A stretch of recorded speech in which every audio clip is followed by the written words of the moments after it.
예배가 오신 여러분들을 환영하고 축복합니다. 이 시간에 함께 첫 찬양 나눌 찬양은 한나의 노래라는 찬양입니다. 우리 함께 각자의 자리에서 하나님을 향한 동일한 예배자의 마음으로 이 시간에 함께 나가도록 하겠습니다.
찬양은 이 눈에 아무 증거 아니 배워도라는 찬양입니다. 지금 이 상황에도 여전히 함께 계신 하나님을 믿음으로 바라보시며 우리 함께 찬양했으면 좋겠습니다.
의심 버리고 걸어가세 믿음 위에 서서 눈과 귀에 아무 증거 걸어가세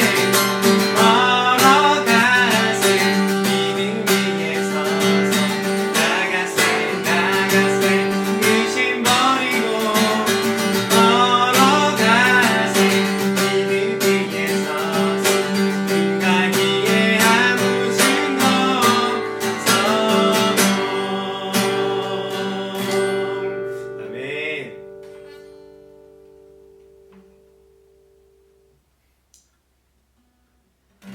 이제 우리 함께 마지막으로 나눈 찬양은 여전히 우리와 함께 계시는 그 예수 그리스도를 기억하는 예수를 함께 하시네 라는 찬양입니다. 우리 찬양의 고백대로 정말로 우리와 함께 계신 하나님을 우리의 예수 그리스도를 우리 예수로 고백하며 찬양에 나아가겠습니다.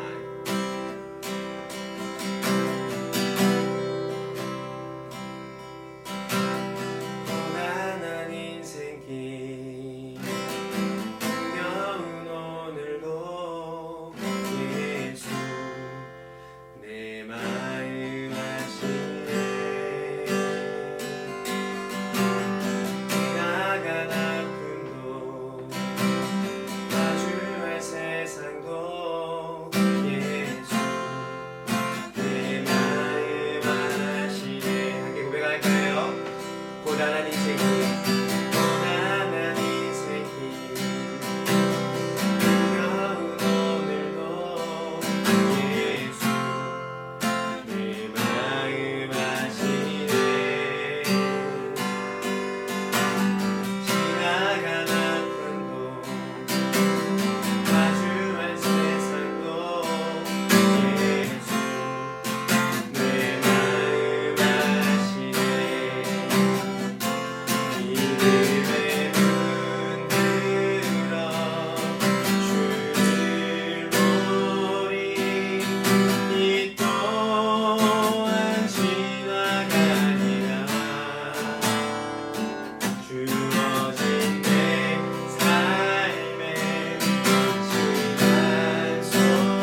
오늘 우리에게 주신 하나님의 말씀은 구약성경 창세기 39장 19절에서 23절까지 말씀입니다. 창세기 39장 19절에서 23절입니다. 자막도 나오겠지만 여러분 성경책도 펴셨으니까 같이 한번 읽어보겠습니다. 시작. 그의 주인이 자기 아내가 자기에게 이르기를 당신의 종이 내게 이같이 행하였다는 말을 듣고 심히 노한지라. 이에 요셉의 주인이 그를 잡아 옥에 가두니 그 옥은 왕의 제수를 가두는 곳이었더라. 요셉이 옥에 갇혔으나 여호와께서 요셉과 함께 하시고 그에게 인자를 더하사 간수장에게 은혜를 받게 하심에 간수장이 옥중 제수를 다 요셉의 손에 맡김으로 그 재반 사물을 요셉이 처리하고 간수장은 그의 손에 맡긴 것은 무엇이든지 살펴보지 아니하였으니 이는 여호와께서 요셉과 함께 하심이라. 여호와께서 그를 범사에 형통하게 하셨더라. 아멘. 오늘 하나님의 말씀은 하나님의 형통케 하심을 경험하는 자리라는 제목을 가지고 하나님의 말씀 좀 나누도록 하겠습니다. 우리가 저번 주에 이어서 오늘도 마찬가지로 영상으로 이렇게 우리가 예배를 드리게 됐는데요. 여전히 아쉽고 보고 싶고 그렇습니다. 그런 마음으로 여러분 기다리고 있으니까요. 우리 만나는 날 우리 기쁘게 빨리 서둘러 볼 수 있었으면 좋겠습니다. 저번 주에 우리가 영상으로 예배를 처음 그렇게 드렸었는데 많은 분들이 굉장히 영상을 또 시청하시고 또 그 영상을 함께 예배 드려 주셨다는 것을 보게 되면서 참 감사했습니다. 저희 제적이 뭐 50명도 안 되는데 말이죠. 조회수가 한 500, 그랬던 것 같아요. 어쨌든 거의 한 10배 되는 수의 인원이 이렇게 본다는, 물론 전체 공개가 돼 있기 때문에 뭐 그럴 수밖에 없겠지만 어쨌든 여러분 그 안에 다 계셨다라는 것에 대해서 제가 참 감사하고, 여러분 오늘의 이 예배도 함께 우리가 말씀을 통해서 또 은혜 나누었으면 좋겠습니다. 우리가 저번 주부터 계속 하고 있는 이야기는 무엇이냐면 일상에 대한 이야기죠. 저번 주에는 우리가 하나님을 의지함으로 우리의 일상에서 일어나는 많은 일들 속에서도 내게 주어진 것들을 보며 만족해하고 자족할 수 있어야 된다. 그리고 그것이 결국 주님이 내게 주신 능력 안에 내가 모든 것을 할 수 있는 바울의 고백이었다라는 것에 대해서 제가 나누었습니다. 혹시 잘 모르시겠다면 이전 영상으로 가셔서 한번 더 보시고 복습하시고 오시면 좋을 것 같아요.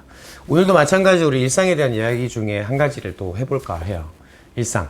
우리의 매일의 삶으로 반복되어지고 있는 이 일상의 일들 속에 그리스도인은 많은 것들을 경험하고 있죠. 근데 그 중에 오늘은 한 가지, 변수라는 것에 대해서 먼저 이야기를 하고 말씀 좀 생각해 볼까 합니다.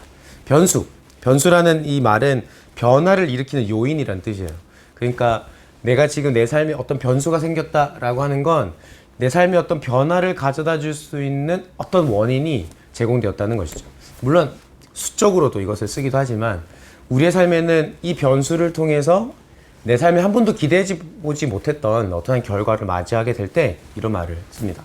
근데 변수도 굉장히 여러 가지 의미로 사용될 수가 있죠. 그러니까 이 변수가 내가 통제가 가능한 변수인지 전혀 통제할 수 없는 변수인지, 또 변수가 가져다 준 내 삶의 결과물이 내가 과연 감당할 수 있는 것인지 그렇지 않은 것인지, 또 긍정적인 변수가 있기도 하고 부정적인 측면에서의 변수가 있기도 하고 다양한 측면에서 이 변수를 바라볼 수 있는 것 같아요. 근데 저는 오늘 우리의 삶에 정말 어떤 변수가 일어난다고 했을 때 과연 그것이 왜 일어나는가 라고 하는 것에 대해서 같이 말씀을 좀 나눠볼까 해요. 그러니까 그 변수를 통해서 내 삶에 때로는 감당할 수 없는, 또 내가 통제할 수도 있는, 또 감내할 수 있는, 또 내가 정말 그 변수를 통해 어떤 좋은 변화를 일으키기도 하고 또 좋지 않은 변화를 일으키기도 하는 여러 가지 어떤 결과론적인 것 말고 과정으로서 이 변수는 과연 그리스도인인 우리에게 무엇을 의미하고 우리에게는 어떤 의미가 있는가 라고 하는 것에 대해서 좀 초점을 맞춰서 좀 말씀을 나눠볼까 합니다. 성경 인물 중에 이 변수라고 하는 어떤 삶의 변화를 가져주는 요인들을 많이 경험했던 인물들 중에 빼놓을 수 없는 인물이 누구냐면 바로 요셉이라고 하는 사람인 것 같아요. 요셉. 이름부터가 좀 힙합스럽지 않습니까? 요셉. 그렇죠. 어쨌든 그 요셉이라고 하는 인물은 사실은 우리가 너무나 잘 알고 있는 인물이에요. 그래서 다시 영상으로 요셉은 이렇고 저렇고 설명을 드리는 게 여러분에게는 조금 불편할 수 있고 시간 낭비일 수 있겠다 생각이 듭니다. 근데 어쨌든 이 요셉이라는 인물을 잘 한번 생각해 보면 이 요셉은 야곱의 집안의 11번째 아들이었단 말이에요. 여러분 우리가 잘 알고 있는 것처럼 고대 사회에서 장자가 원래 가장 힘이 있고 순차적으로 그 힘을 가지게 되어 있는 것이 자연스러운 것인데 요셉은 그 모든 것을 역행하는 사람이었죠. 그러니까 라헬의 아들로 태어나서 너무나 많은 사랑을 받으면서 심지어 가정의 편애를 받으면서 자랐던 그런 인물이었어요. 우리가 잘 알고 있는 것처럼 요셉은 형들과의 관계가 좋지 않았고 형들은 요셉을 안타깝지만 노예로 팔아버리게 됩니다. 그런 분들 안 계시죠? 자기 동생 마음에 안 든다고 막. 자, 그 요셉을 팔아버리게 돼요. 그리고 나서 요셉은 어떤 한 가정의 노예로 가게 되죠. 어떤 가정이죠? 우리가 잘 알고 있는 바로의 친위 대장이었던 그 사단에 있었던 보디발 장군의 집에 노예로 들어가게 됩니다. 놀랍게도 요셉은 그곳에서도 특별했었던 것 같아요. 그러니까 특별했던 이유는 뭐 단순한 어떤 능력적인 측면을 말하는 게 아니라 그가 정말로 그곳에서 인정받고 어떤 일들을 통해서 그가 모든 그 집안에 있는 재물과 그 모든 것을 관리하는 사람이 됐다라고 하는 것은 당시에 그 노예가 가질 수 없는, 절대 해낼 수 없는 일이라고 여겨졌기 때문에 그는 굉장히 특별한 사람이었던 것 같아요. 근데 어쨌든 요셉은 굉장히 많은 것들을 경험했고 많은 변수를 경험했던 인물이었다라는 것은 우리가 이 작은 이 과정 속에서도 많이 발견할 수 있습니다. 그런데 그렇게 점점 인정받고 주목을 받았던 요셉에게 굉장히 큰 어려움이 또다시 찾아오죠. 변수가 또 찾아옵니다. 그것이 누구였냐면 자기가 지금 섬기고 있는 그 주인의 아내였던 그 보디발의 아내가 요셉을 유혹하게 되어지는 이들이죠. 창세기 39장 7절은 이렇게 말해요. 보시면 그 후에 그의 주인의 아내가 요셉에게 눈짓하다가 동침하기를 청하니 눈짓을 했다. 그리고 동침하기를 청했다. 사실은 뭐 그 당시에 노예는 자기의 어떤 인권을 주장할 수 있었던 때는 아니었기 때문에 사실은 이것은 거의 명령에 가깝다고 저는 할 수 있다고 생각해요. 보디발의 아내, 그 주인의 아내가 동침하기를 청했다라고 하는 것은 동침해야 된다라는 거거든요. 근데 요셉이 이것을 거절해요. 대단하죠? 그런데 한번 거절하면 이 자존심이 상해서 한번 이렇게 끝낼 법도 한데 요셉이 정말 마음에 들었나 봐요. 그래서 12절을 보시면 창세기 39, 12절을 보시면 그렇게 말해요. 그 여인이 그의 옷, 요셉의 옷을 잡고 이르되 나와 동침하자. 그러나 요셉이 자기 옷을 그 여인의 손에 버려두고 밖으로 나가매. 자기 옷을 그 여인의 손에 버려두고 나갔다. 얼만큼 두고 갔는지 모르겠지만 어쨌든 그가 굉장히 그것을 완강하게 거부했다라는 것을 알 수 있습니다.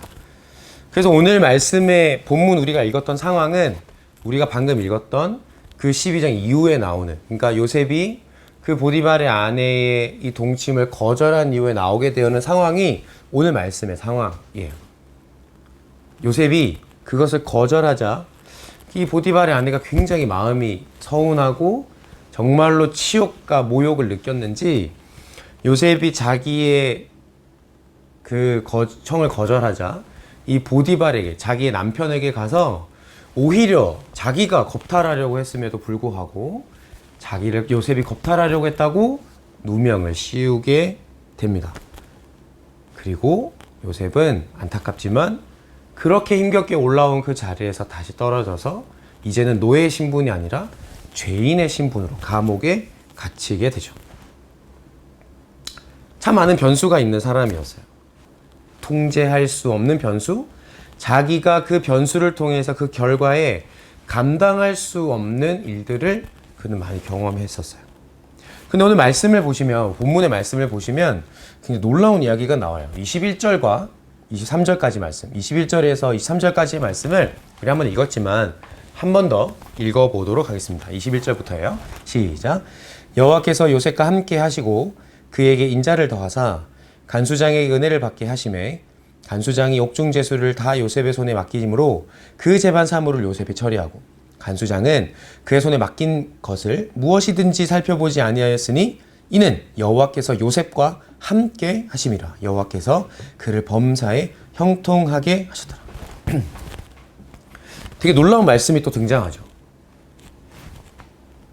요셉이 노예로 팔려왔는데 그가 보디발의 집에 가게 되고 그 보디발 장군의 집에서 모든 것을 관장하는 노예로 사실은 이룰 수 없는 자리에 올라가게 된 것. 그런데 그것뿐만 아니라 지금 죄인이 되었을 때도 그 죄인으로 옥에 갇혀있던 그때의 간수장의 눈에 들어서 간수의 원래 맡아 했던 그 죄수를 관리하는 일들을 요셉이 했다는 거죠. 분명한 건 이거예요. 노예 중에 특별하게 되고 죄수 중에 특별하게 됐다는 거죠. 그런데 말씀은 오늘 그것이 굉장히 요셉의 특별함이라고 설명하지 않아요. 이 일들이 일어날 때마다 반복적으로 소용되는 표현인데 그것이 무엇이냐면 바로 하나님께서 그를 형통하게 하셨다라는 표현이에요. 오늘 말씀에서도 등장하죠. 23절에 나오면 여호와께서 그를 범사에 형통하게 하셨더라. 범사에 매일매일 항상 그가 형통하게 되도록 하나님이 하셨다라고 말해요. 그러니까 단순히 죄인이었을 때뿐만 아니라 노예에 있을 때에도 노예 이전에 야곱의 아들이었었던 때에도 하나님은 그를 형통하게 하셨던 거죠. 그가 손 내미는 것마다 성공하고 인정받게 하셨고 잘 되게 하셨어요. 황금의 손 요셉. 대단하죠? 하지만 우리가 여기서 되게 중요하게 잊지 말아야 되는 것이 있어요. 요셉이 형통하게 되고 하나님 앞에서 잘 됐다라고 하는 것은 너무 축복된 일이고 너무나 부러운 일이죠. 그래서 우리는 요셉이 되기를 원하는 사람들이 많아요. 하나님이 형통하게 해주셔서 뭔가 애굽 총리가 되고 나중에 결국 성공하게 된 케이스를 꿈꿀 때 우린 요셉을 꿈꾸죠. 저도 그랬어요. 저도 요셉처럼 지금은 어렵지만 하나님이 형통케 해주셔서 결국에는 잘 될 수 있으면 좋겠다. 뭐 이런 생각들을 해보았습니다. 근데 우리가 여기서 기억해야 될 게 있어요. 요셉이 하나님께서 주시는 형통함, 그가 여러 가지 변수들과 감당할 수 없는 어려움 속에 그가 하나님의 형통하심을 경험했다는 사실이에요. 하나님의 형통하심이 하나님께서 형통하게 해주심이 그가 범사에 하는 모든 일들마다 잘 되고 인정받게 되어졌던 그 일들이 그 배경을 잘 보시면 그가 노예요 죄인이었을 때라는 것이죠. 물론 나중에 총리가 돼서도 하나님의 형통케 하심은 계속해서 일어나요. 하지만 그가 요셉의 삶에서도 분명히 힘들고 어려웠던 그 자리에서 하나님의 형통하심을 경험했다라고 하는 사실이 분명히 성경에는 기록되어져 있어요. 여러분, 하나님의 형통하심을 경험했다라고 하는 것은 사실은 이런 의미가 함께 포함되어져 있는 말이에요. 어떤 말이냐면 하나님이 요셉의 인생 가운데 살아계셨다라고 하는 거예요. 단순히 일이 잘 풀렸다, 단순히 일의 결과가 좋았다, 이렇게만 표현할 수 있는 게 아니라 요셉의 인생에 하나님이 살아계셨다는 것이죠. 요셉이 노예였을 때 하나님은 그에게 살아계셨었어요. 요셉이 죄인이었을 때에 하나님은 그의 인생에 함께 하셨고 살아계셨다는 것이죠. 하나님께서 주시는 형통을 경험하는 인생이 되기 위해서 우리가 한 가지 기억해야 되는 것이 있어요. 그것이 무엇이냐면 요셉이 언제 하나님의 형통하심을 지금 경험하고 있느냐라고 하는 거예요. 그의 자리가 지금 어디에 있느냐라고 하는 것을 우리는 잊어서는 안 돼요. 근데 여러분, 요셉의 인생을 조금 이전으로 더 추적해 가다 보면 그가 하나님의 형통하심을 경험하기 전에 그는 이상하리만큼 어려움을 겪어요. 언제 요셉이 어려움을 겪었죠? 11번째 아들로서 하나님이 그에게 꿈을 꾸게 하시죠. 그런데 그 꿈을 형들에게 나눴더니 형들이 그것을 못마땅해 하고 짜증내고 시기하고 그것을 불편하게 해서 결국은 그를 팔게 해요. 그가 노예로 있을 때도 마찬가지죠. 그가 열심히 노예로 지금 잘 살아오고 형통케 하심으로 높은 자리까지 오게 되었는데 거기에 뜻하지 않은 변수를 통해서 그가 고난을 다시 당하게 돼요. 여러분, 근데 그것도 끝이 아니라 오늘 이 감옥의 생활도 죄수들을 관수하는 것 같아서 조금 괜찮아 보이지만 그가 이 감옥에서 2년의 시간을 보냈다라는 것을 성경은 기록하고 있어요. 근데 거기에서 그 하나님 형통케 하심을 경험하고 있다는 거예요. 하나님께서 형통하게 해주시는 일을 우리가 소망한다면 하나님께서 우리에게 형통하게 해주신 일을 정말 우리가 기대한다면 여러분, 우리는 우리의 일상이 때로는 정말로 낮은 자리까지 인도되어진 그 자리에서 하나님의 형통케 하심을 경험할 수 있다는 것을 우리는 잊어서는 안 돼요. 내가 정말 하나님의 형통케 하심을 경험하기를 원한다면 우리는 그 자리에 갈 수 있는 각오도 함께 가지고 있어야 한다는 것이죠. 하나님의 형통케 하심을 위해서 내가 지금 있는 자리보다 더 낮아지고 더 비천해지고 더 비참해지고 더 큰 고난과 더 어려움에 빠지겠다. 거기 하나님이 잘되게 하심과 거기에 하나님 형통케 하심을 경험하겠다. 혹시 그런 생각을 가지고 계신가요? 저는 만약에 하나님께서 석호야, 내가 너에게 나의 형통케 하심을 경험시켜주기 싶으니까 그 자리에서 내려와서 더 밑자락으로 한번 내려가 보자 라고 하신다면 저 망설일 것 같아요. 여러분 어떠세요? 하나님께서 형통케 하신다라고 하는 것에 대해서 우리가 소망하고 기대하는 그런 우리의 마음이 있는데 하나님께서 우리를 그 자리에, 여러분이 있는 그 자리보다 더 낮은, 더 이상하고 더 불편하고 더 어려운 자리에 여러분을 이끄신다면, 수많은 변수들이 여러분이 그 자리를 계속해서 깎아내려도 만든다면 여러분 어떠실 것 같으세요? 제가 발견했던 그거예요. 하나님께서 요셉을 하나님의 형통케 하심을 경험시켜 주시기 위해서 변수를 주신 것이죠. 요셉은 그 변수를 그 당시에는 감당할 수 없고 도저히 통제할 수 없었지만 그 밑자락에서 하나님 형통케 하심을 경험하고 하나님의 살아계심을 경험했던 것이죠. 여러분, 형통케 하시는 하나님의 그 삶은 어떤 것일까요? 여러분 어떤 것이라고 생각하세요? 단순히 우리 모두가 하나님 형통케 하심을 경험하면 총리가 되고 잘 되고 성공하는 것일까요? 저는 근데 그렇게 생각하지 않아요. 성경을 보다 보니까 하나님께서 형통케 하신 인생에 대해서 분명하게 명확하게 표현되어져 있는 성경이 있더라고요. 어디냐면 시편 1편이에요.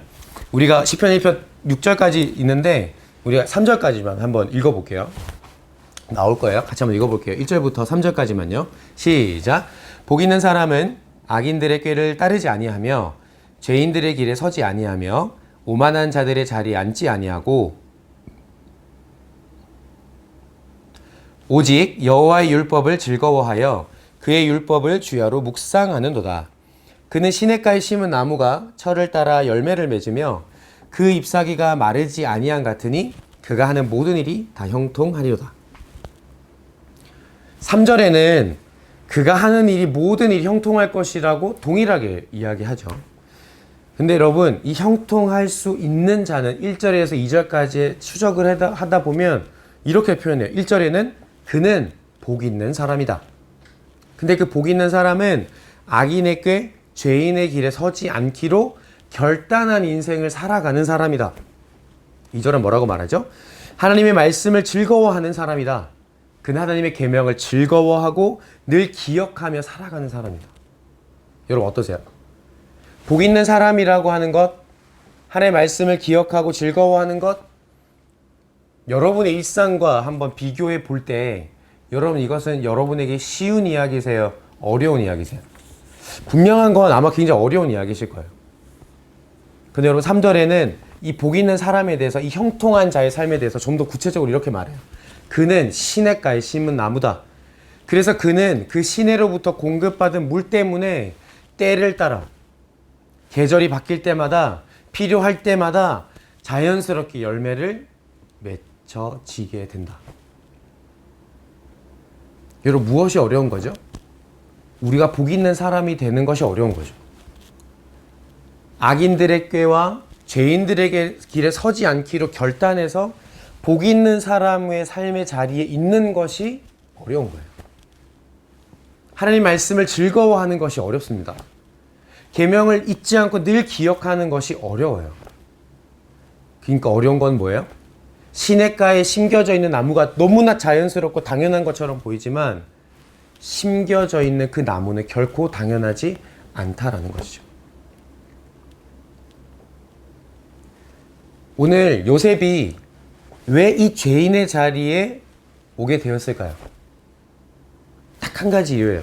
일을 잘못했기 때문에 능력이 부족했기 때문이 아니라 그가 보디발의 아내의 그 동침을 거절했기 때문이야. 요셉은 창세기 39장 9절을 보시면 그의 신앙이 드러나는 분명한 한 구절이 등장해요. 제가 한번 읽어볼게요. 이 집에 나보다 큰 이가 없으며 주인이 아무것도 내게 금하지 아니하였어도 금한 것은 당신뿐이니 당신은 그의 아내임이라. 그냥 도덕적인 거죠. 근데 뒤에 보세요. 그런즉 내가 어찌 이 큰 악을 행하여 하나님께 죄를 지으리까. 다시요. 그런즉 내가 어찌 이 큰 악을 행하여 하나님께 죄를 지으리까. 그가 가지고 있었던 도덕은 하나님의 기준이었던 거예요.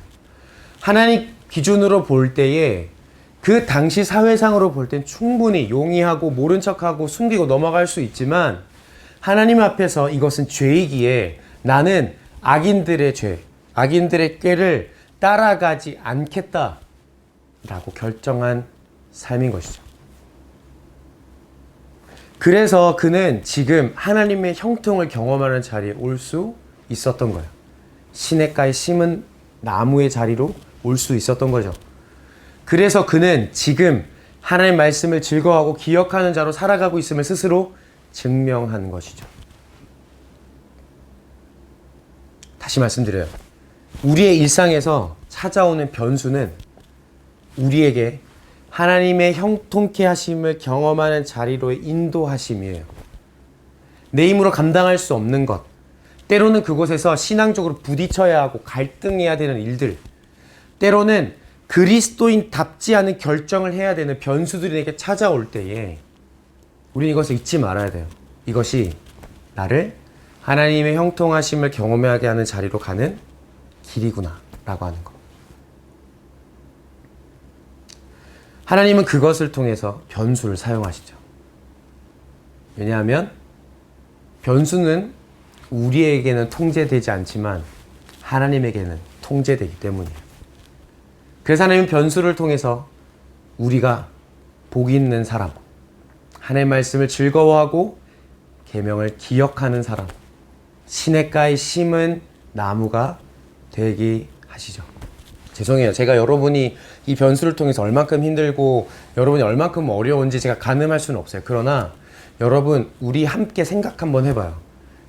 하나님께서 이 변수를 주셨는데 이 변수를 내게 주셔서 지금 나를 복 있는 사람의 자리로, 나를 하나님의 말씀을 즐거워하고 계명을 기억하는 자리로, 시냇가에 심은 나무의 자리로 인도하시는 것은 아닌지 한번 생각해 봤으면 좋겠어요.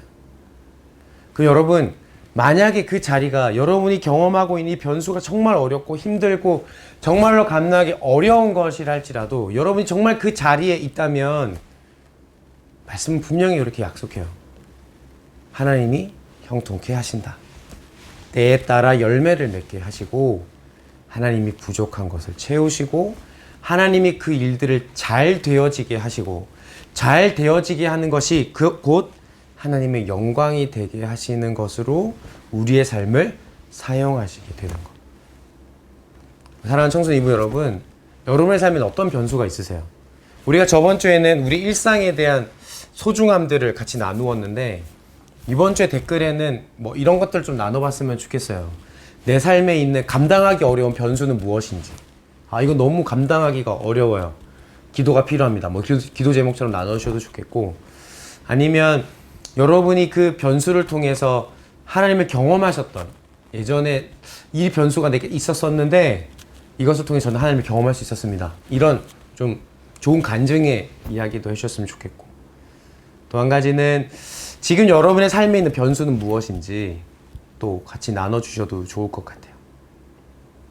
여러분 잊지 않으셨으면 좋겠어요. 오늘 말씀을 통해서 나누었던 거 두 가지. 내 일상에 있는 변수는 하나님의 형통하심을 발견하는 길이고 우리를 그 자리로 인도한다는 것. 그리고 우리가 나누었던 그 복 있는 사람이 되는 것, 시냇가에 심은 나무가 되는 것은 결코 쉬운 일은 아니라는 것. 하지만 그 자리에 가게 되어졌을 땐 우리는 반드시 하나님의 형통하심, 하나님의 살아계심을 경험하는 인생이, 일상이 된다는 것 잊지 않으셨으면 좋겠어요.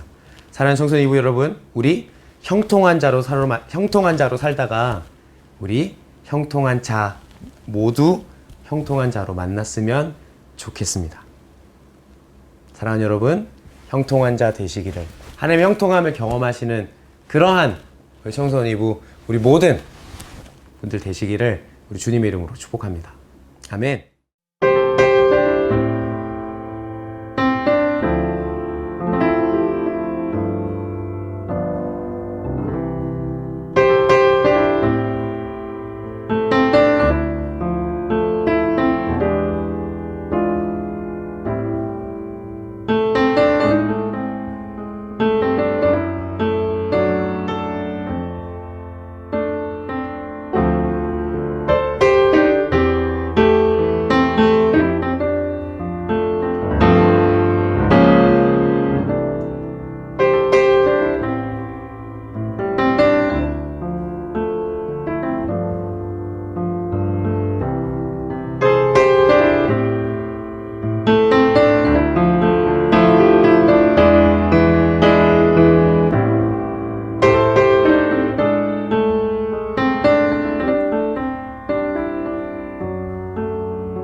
안녕하세요.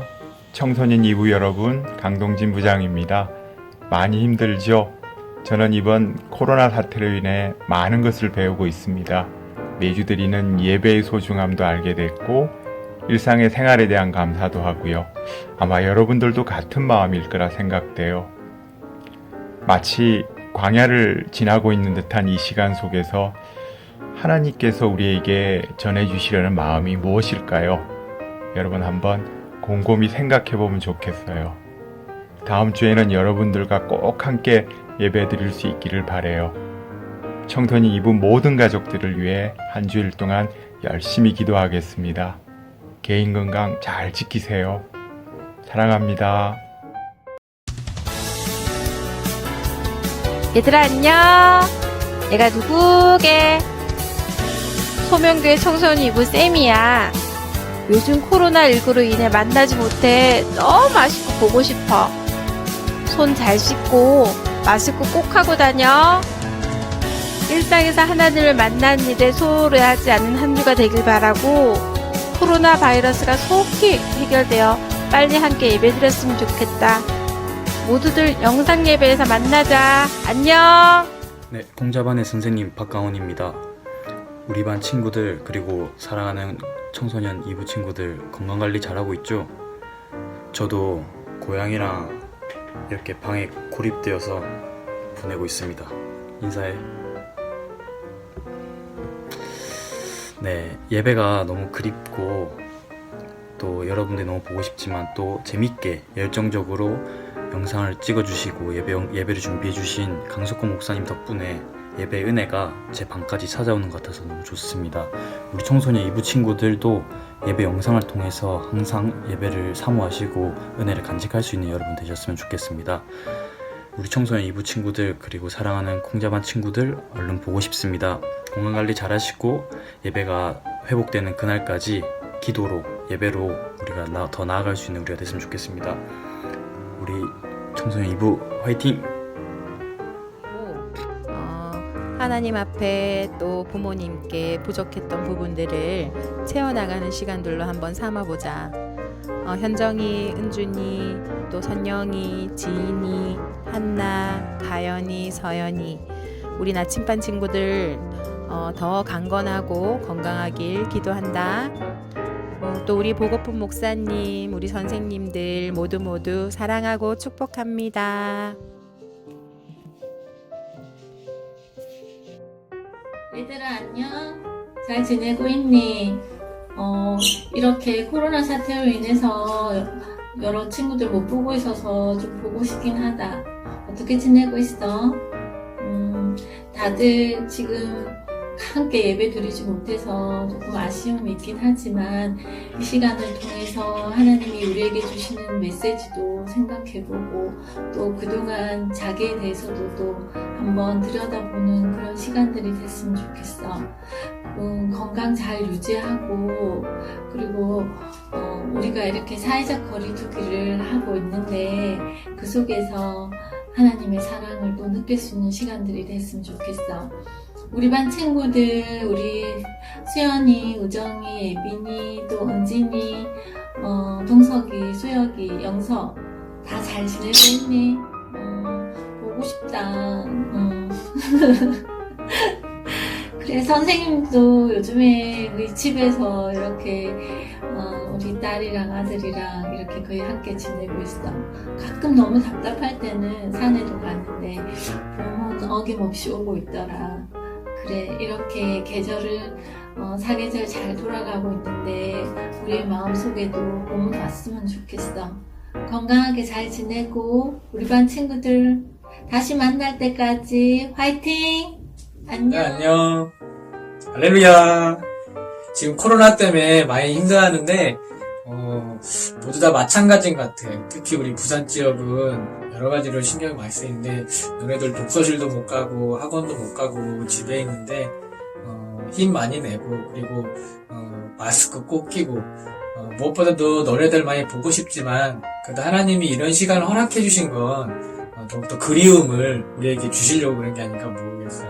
어쨌든 보이질 않지만 항상 너희들을 위해서 기도하는 목사님 그리고 선생님들 있으니까 힘내고 그리고 감기 걸리지 말고 그리고 주어진 시간 오히려 이 시간은 너희들에게 기회의 시간인 것 같아.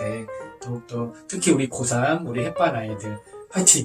우리 멋진 남자 아이들 우리 아이들도 힘내고 그리고 모든 우리 고등부 아이들 힘내서 정말로 소중한 시간 소중한 기억이 돼서 예배의 소중함을 다시 한번 느꼈으면 좋겠어. 그리고 너네들 얼굴을 못 보니까 너무 보고 싶어.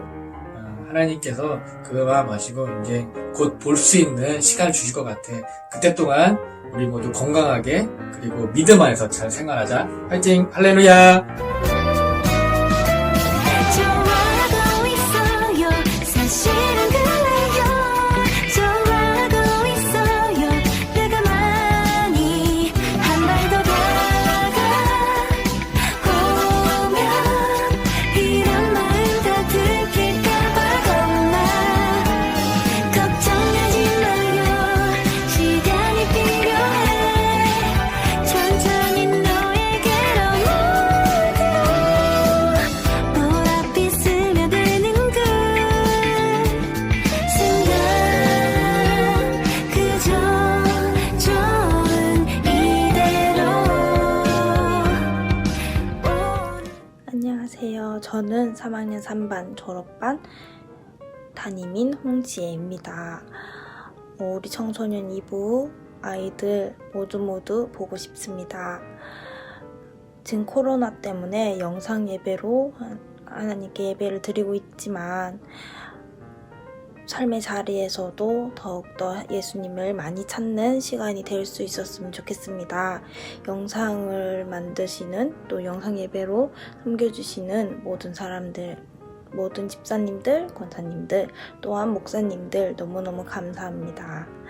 또 우리 목장 아이들 너무너무 보고 싶고 민재도 저번 주에 생일이었는데 너무너무 생일 축하합니다. 얼굴 보고 하고 싶지만 그러지 못함 너무 아쉽습니다. 우리 아이들 모두 건강했으면 좋겠습니다. 안녕.